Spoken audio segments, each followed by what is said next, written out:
Bueno, siguiendo con la clase, vamos a ver el tema de lo que, dándole la continuidad. Gracias, Candy Cristian, y también la voz en off, que recién, qué bueno que es poder escuchar, digamos, voces del otro lado cuando abren el micrófono.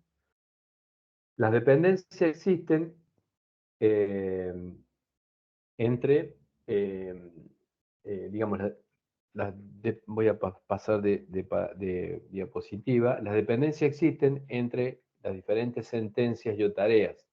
Frecuentemente requieren la utilización de diferentes métodos de sincronización. Eh,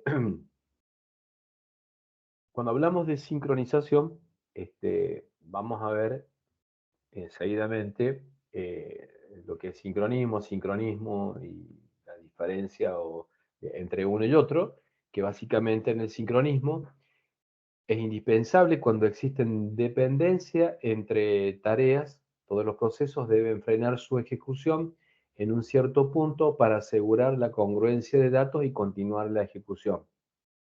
Esto se da dependiendo del contexto y la arquitectura que estamos usando. Es aplicable, obviamente, en el paralelismo y concurrencia si tenemos en cuenta cuando buscamos pasajes que se dispara a distintas compañías y después se reúnen esos datos para poder mostrar la información al usuario. Tenemos esta cuestión de sincronismo. Asincronismo, los procesos pueden ejecutarse libremente siempre y cuando no presenten dependencias. Entonces, en este ejemplo que acabo de dar, podemos ver el sincronismo y el asincronismo aplicado, digamos, cuyo digamos, finalización termina haciendo una sincronización para poder mostrar el resultado. Sincronismo versus asincronismo debe elegirse de acuerdo a la naturaleza del problema. Por eso que si les debo pedir en algún momento un ejemplo de aplicación de sincronismo y asincronismo, pueden mencionar este que les acabo de mencionar. Y para poder empezar a transitar, digamos, otros aspectos de la programación paralela, hablamos de las de estrategias de descomposición, donde es crucial, o se toma una cuestión crucial, cuando elegir la estrategia para dividir el trabajo en piezas que pueden ejecutarse en paralelo, de qué manera las tareas son paralelas, qué parte de ese volumen de trabajo constituye una tarea. Podemos ver que el criterio simple para identificar si pertenece la descomposición del dominio o es funcional, podemos hacer la siguiente pregunta. ¿El conjunto de datos a tratar es muy grande? ¿Podría ser por dominio? ¿El tratamiento de los datos tiene claras subtareas? Entonces puede ser funcional.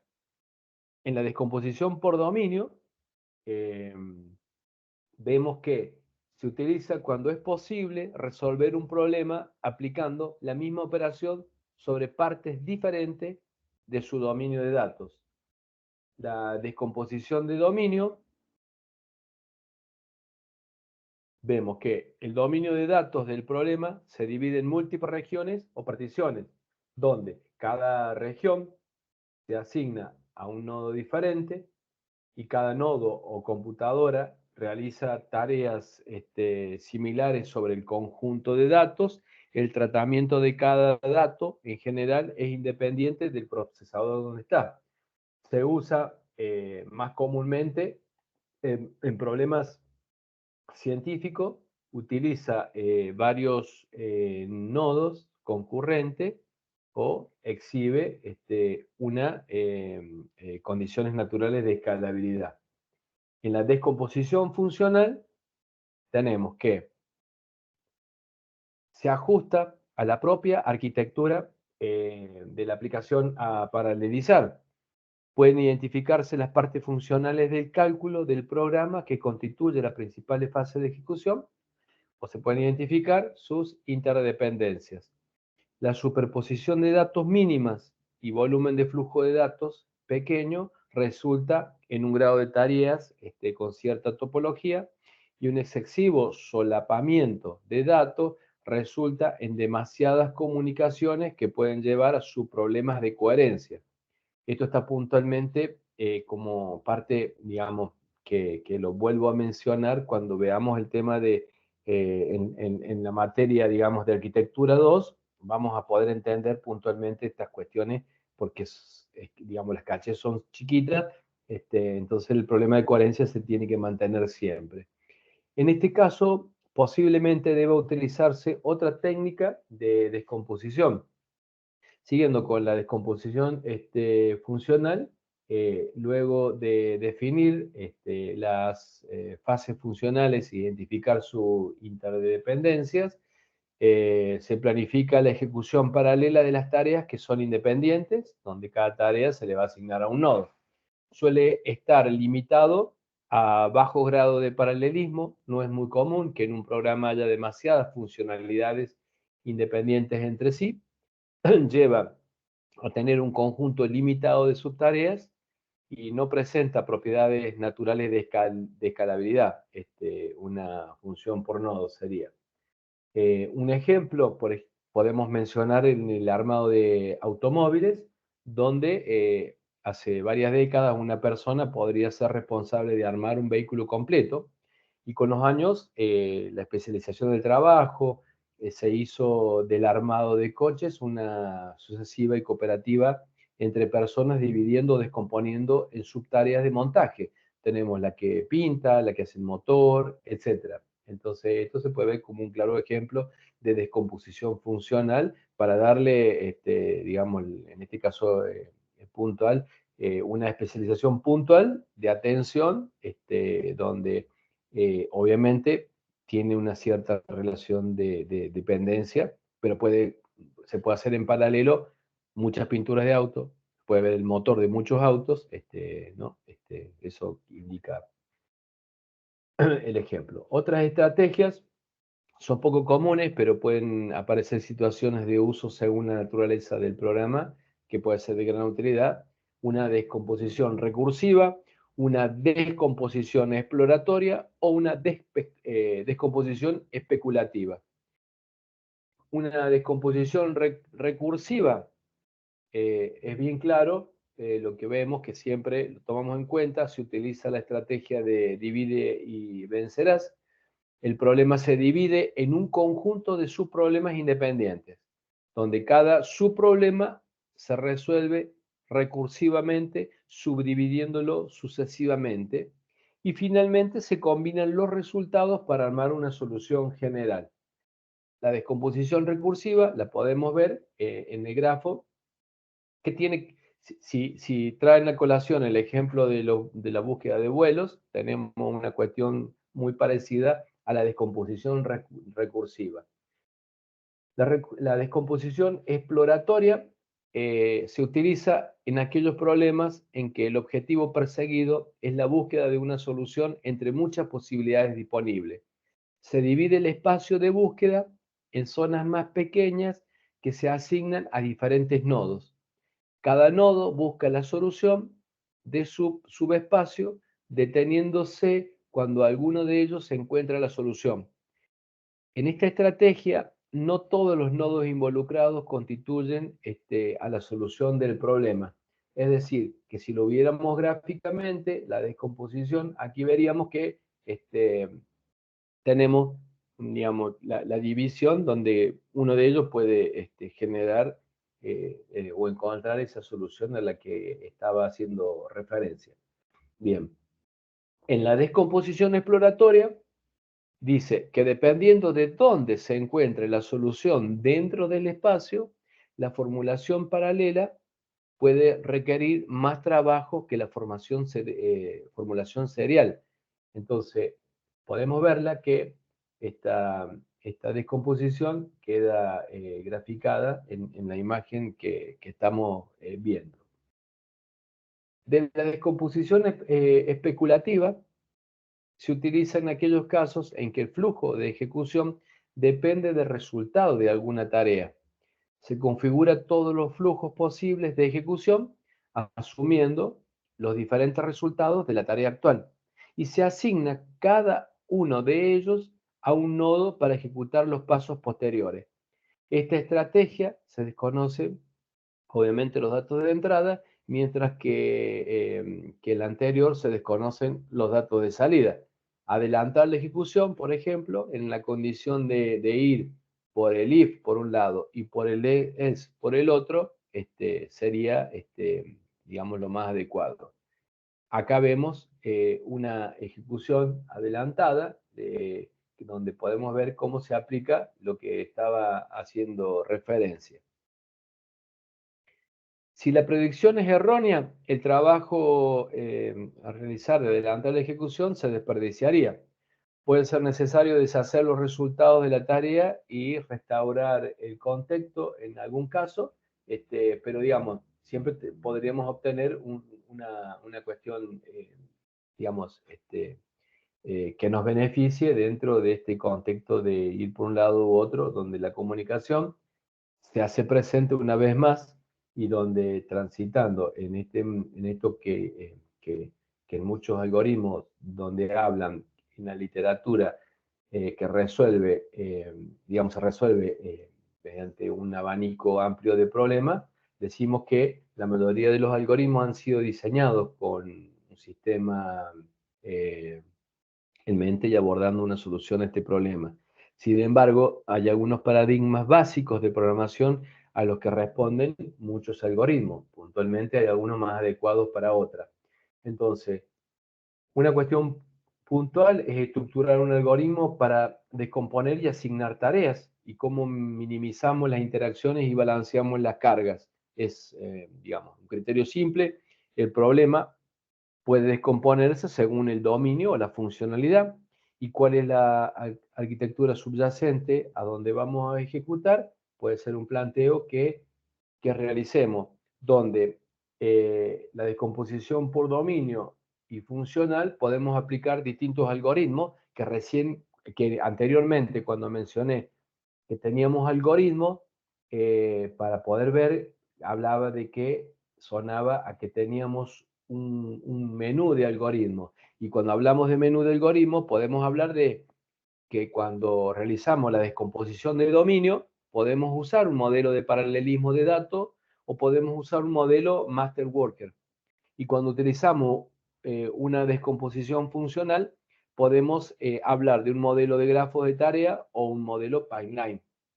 Entonces, podemos transitar cada uno de ellos y decir, bueno, que el modelo de paralelismo de datos, volviendo anteriormente a una diapositiva donde hablábamos de simple programa, múltiple datos, en un modelo paralelismo de datos, este tipo aplica concurrentemente en distintos nodos que ejecutan el mismo conjunto de operaciones en diferentes ítems de datos. El trabajo puede realizarse en distintas fases, donde cada fase puede tratarse datos diferentes o los mismos. Obviamente requiere una sincronía o comunicaciones para proveer nuevos datos o sincronizar las tareas. Presenta una escalabilidad. Si crece un conjunto de datos, el entorno de ejecución puede distribuir los datos a cada uno de ellos. Es fácil de balancear la carga,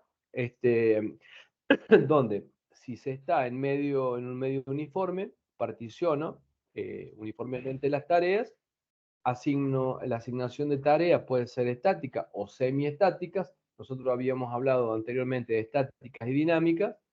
La semiestática obviamente es una conjunción, digamos, de lo prácticamente estático y alguna cuestión eventual que se puede presentar en forma dinámica y donde cada nodo ejecuta las mismas operaciones sobre datos diferentes.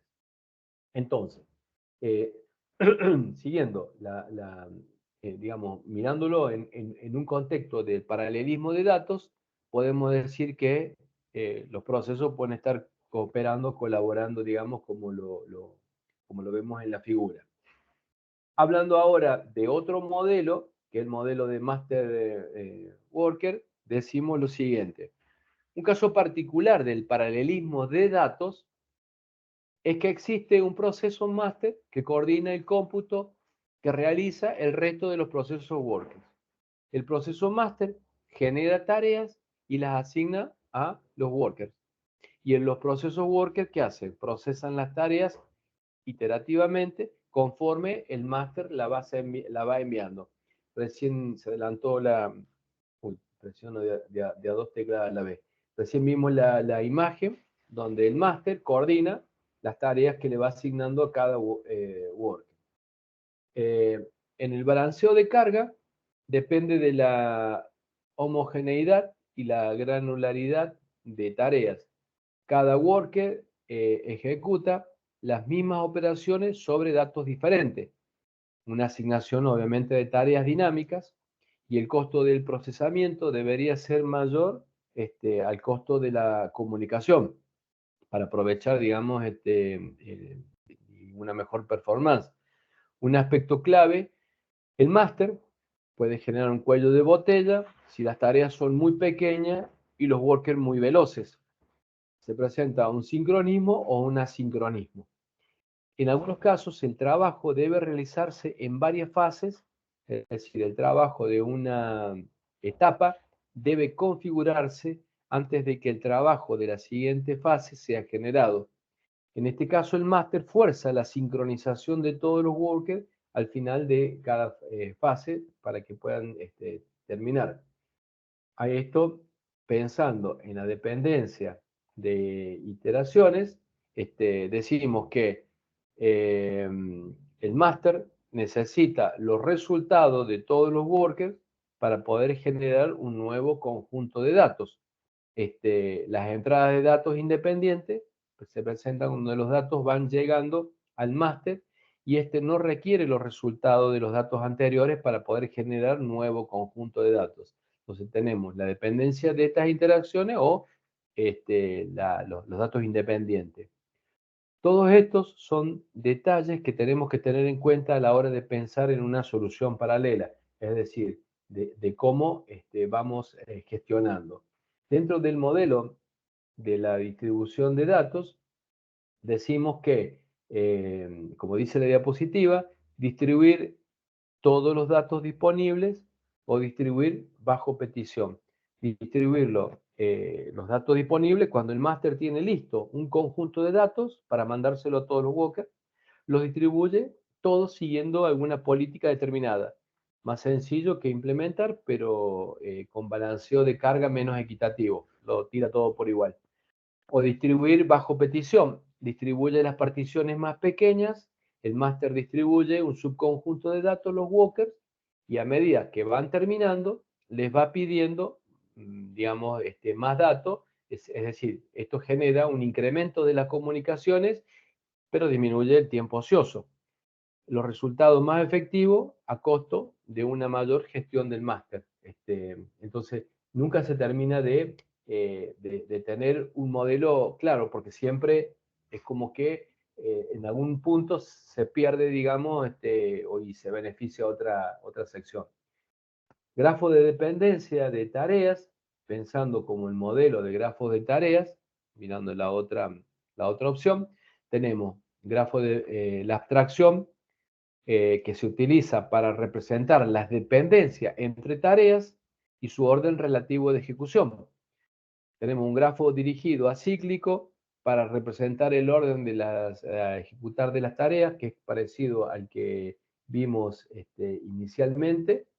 Los nodos representan tareas, las aristas indican las dependencias entre tareas y un grafo de dependencia de tareas puede ser inconexo y el conjunto de aristas podría ser vacío.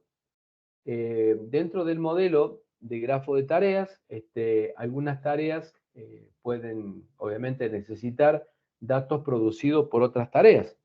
Entonces, deben esperar la terminación de dichas tareas para terminar o continuar su ejecución. La tarea correspondiente de un nodo puede ejecutarse cuando todas las tareas conectadas a este nodo por aristas entrantes han sido completadas. En el modelo grande de tareas, las interrelaciones entre tareas se utiliza para promover la localidad y reducir los costos de interacción. Promover la localidad, podemos trabajar en forma cercana. Este modelo se utiliza para resolver problemas en los cuales la cantidad de datos asociados a las tareas es grande en relación a la cantidad de cálculo asociado a él. Usualmente las tareas son mapeadas estáticamente para ayudar a optimizar el costo en el movimiento de datos entre tareas. Estos son conceptos que ayudan a tener en claro cuando uno tiene que hacer la modelización, como la imagen que nos muestra la diapositiva que estamos viendo, donde la dependencia de tareas se da cuando finaliza la anterior. Y bueno, avanzando como miramos en el caso, recién se me adelantó la diapositiva, entramos a ver el modelo pipeline, que es un caso particular del modelo anterior y que básicamente dice lo siguiente, que el flujo de datos pasa a través de una sucesión de procesos donde cada uno de los cuales ejecuta algo sobre él. La ejecución simultánea de diferentes programas sobre un flujo de datos se denomina paralelismo de flujo, y donde un pipeline en la cadena de productores y consumidores lo vemos lo siguiente. Cada proceso en el pipeline puede considerarse un consumidor de una secuencia de ítems de datos de los procesos que lo preceden dentro del pipeline. Y también puede considerarse como un productor de datos para los procesos posteriores a él en el pipeline. El pipeline no necesariamente debe ser lineal, puede ser un grafo dirigido, y el modelo de pipeline normalmente involucra una asignación estática de los procesos. Entonces, mirándolo gráficamente, podemos verlo, la descripción como la que estamos viendo en este momento, donde la fase 1 termina, pasa a la fase 2 y así está la fase N. Y esto dice que cuando empieza a llenarse las distintas fases del procesamiento, tenemos un tiempo para que el pipeline se llene y así proveer y aprovechar el tiempo paralelo. El balanceo de carga dentro de este modelo nos permite ver que la carga depende de la granularidad. Un grano grueso toma mucho tiempo en llenar el pipeline, pero un grado fino incrementa la interacción para obtener nuevos datos. La técnica de reducción de interacción más común aplicable a este modelo es el solapamiento de la interacción y computación, ¿no? En el modelo de comunicación podemos ver que como cuestión crucial elegir el lenguaje de programación y librerías para implementar la aplicación, diríamos o responderíamos a la pregunta de qué características debe tener el programa y cuál es la arquitectura subyacente, recordando que siempre va a depender de una arquitectura subyacente. El criterio simple es cómo deben intercomunicarse esas tareas. Entonces, en el modelo de comunicación podemos tener lo que es la memoria compartida, donde todos los datos son accedidos por la aplicación y ocupan una memoria global accesible desde todos los nodos. Esto significa que cada procesador puede manejar independientemente datos de cualquier región de memoria. Y el modelo de memoria compartida se caracteriza por la necesidad de sincronización para preservar la integridad de las estructuras de datos compartidas. Es decir, que no se vayan a sobreescribir, transformándose obviamente esto en una región crítica. Entonces, dentro de la comunicación tenemos el paso de mensajes, donde los datos se asocian a un nodo particular y cada máquina tiene su propia memoria. De este modo, para acceder a datos remotos es necesario establecer una comunicación. Recordamos que anteriormente habíamos hablado de lo que era el buffer de compartido, donde generaba un productor y un consumidor. En general, para obtener datos remotos, el nodo propietario de los datos debe enviarlo y el nodo cliente debe recibirlo. Y acá estamos aplicando el algoritmo justamente de productor-consumidor. En este modelo, las primitivas de envío y recepción encarnan el papel de la sincronización. Y en este modelo de pasajes, de mensajes, tenemos que aunque estos modelos de comunicación están inspirados en las correspondientes arquitecturas paralelo, su uso no es restrictivo, o sea, no se usa únicamente en esto. Es posible combinarlos, aunque puede conllevar pérdidas en el rendimiento, pero a veces esta pérdida de rendimiento redunda en la disponibilidad de poder trabajar y darle función y funcionamiento a todo el núcleo subyacente que tenemos. Entonces, en resumen, para obtener una aplicación eficiente es fundamental una adecuada elección de las estrategias de composición, el modelo de algoritmo paralelo y el modelo de comunicación. Entonces, surge la idea de decir, bueno, ¿cómo lo combinamos? Dentro de este mismo resumen, decimos que las estrategias de decomposición tenemos, digamos, de dominio y explorativa, que representan una afinidad con los algoritmos SPMD y Master, Walker, o las estrategias de decomposición funcional, que tenemos la recursiva y especulativa, que poseen mayor afinidad con los algoritmos de grafos de tarea o pipeline. Siguiendo en este pequeño resumen de esta última parte, decimos que las estrategias de composición de dominio y explorativa, que tenemos tanto esta afinidad como la otra, lo podemos ver que los diferentes modelos de comunicación pueden ser aplicados tanto si existen paralelismo de datos o de funciones. Sin embargo, suelen estar determinados por la arquitectura o sistema subyacente. Entonces, mirar la arquitectura y en base a la arquitectura podemos llegar a ver cuál es la mejor estrategia que podemos llegar a emplear. Y es difícil concebir una aplicación paralela sin tener la idea, una idea bastante aproximada del sistema a modelizar y qué van a utilizar y dónde va a ser utilizado. Entonces, es fundamental tener esta idea. Y como para que tengan una idea clara de poder ver ciertas características, les voy a dejar digamos, links para poder ver algunos aspectos paralelos si quieren ampliar. Y este es el fin, digamos, de la unidad que estamos transitando, donde estamos viendo el punto general de cómo se descompone, las estrategias que se utilizan de algoritmo de descomposición, qué características tienen que tener para que se pueda usar el paralelismo. Y bueno, hemos transitado todos estos conceptos para llegar a este punto donde la eficiencia de la concurrencia la podemos medir porque el máximo, la cantidad de tareas que están ejecutándose en simultáneo, y bueno, estos conceptos que fueron elaborados en esta última parte, termina sintetizando, digamos, los puntos que hemos transitado. Bueno, este es el espacio de posibles preguntas.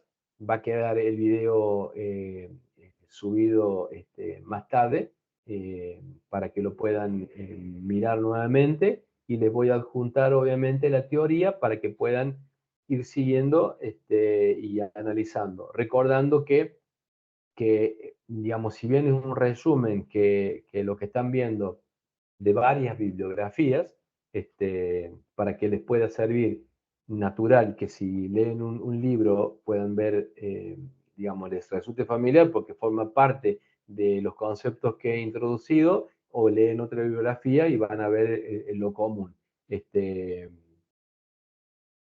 Bien, Tomás, la, la teoría va a estar por campus y también va a ser por la mensajería de WhatsApp para que lo tengan por las dos vías. Y, perdón, esto para Cristian y para Tomás, eh, la consulta, digamos, puntual de la materia, si querés hacérmela en forma privada, porque es una cuestión puntual, te invito a que me lo hagas por mensajería, por WhatsApp, y te lo respondo, o la escribas directamente ahí para que, digamos, lo puedan ver el resto de tus compañeros, como te resulte más cómodo, y con gusto te lo contesto o privado o en público. No, te digo por acá nomás. Así Dale. también le escucho el resto. Tema parciales, contenido de los parciales, quizás algún parcial de muestra. eh, ¿Hay algo, alguna fecha predefinida, algo así? En 3 semanas, 2 semanas y media, vamos a estar transitando el parcial, siempre y cuando tenga la posibilidad de tener alguien y la puedan hacer presencial. Eso es lo que tengo que terminar de cerrar con Pau. Eh, y si no es así, la idea es que como una alternativa puedan ustedes como alumnos desarrollar un trabajo práctico y que en el trabajo práctico puedan enumerar todos los aspectos teóricos que hemos visto. Y el trabajo obviamente es individual, es decir, que hagan un trabajo de desarrollo, un pequeño pedazo de código que aplique la concurrencia, el paralelismo, y ustedes puedan comentarme como un proyecto las partes teóricas donde les vaya a preguntar y ustedes pueden responder, digamos, en esa exposición, digamos, la cuestión teórica, donde las preguntas obviamente van a ser muy apuntadas, muy específicas, no va a ser tan global como en un parcial que contás toda la parte teórica y tenés que estudiar toda la teoría, sino que acá ya va a ser una cuestión práctica aplicada y tenés que defender, digamos, tu proyecto de investigación, sería. Claro, Eso lo voy a definir en estos días para saber si en 2 semanas, 2 semanas, 2 semanas y media, tomo el parcial o encaro tranquilamente un proyecto como el que les estoy comentando. ok. Suena tentador el proyecto, debo decir. Me gusta. Es más lindo, sí, más práctico porque hace esto vamos sería como de un trabajo de competencias y, digamos, donde básicamente el entusiasmo es más específico, porque la teoría, que termina siendo mucho, la estás aplicando puntualmente en algo y vos describís ese algo. Entonces, Claro, digamos, también me entusiasma, pero bueno, tengo que ver las disponibilidades para poder tener este abanico de opciones paralelas o concurrentes. está bien. Está bien, gracias. Bueno. Bueno, si no hay más preguntas, me voy a despedir, dejándoles, le voy a cortar la grabación,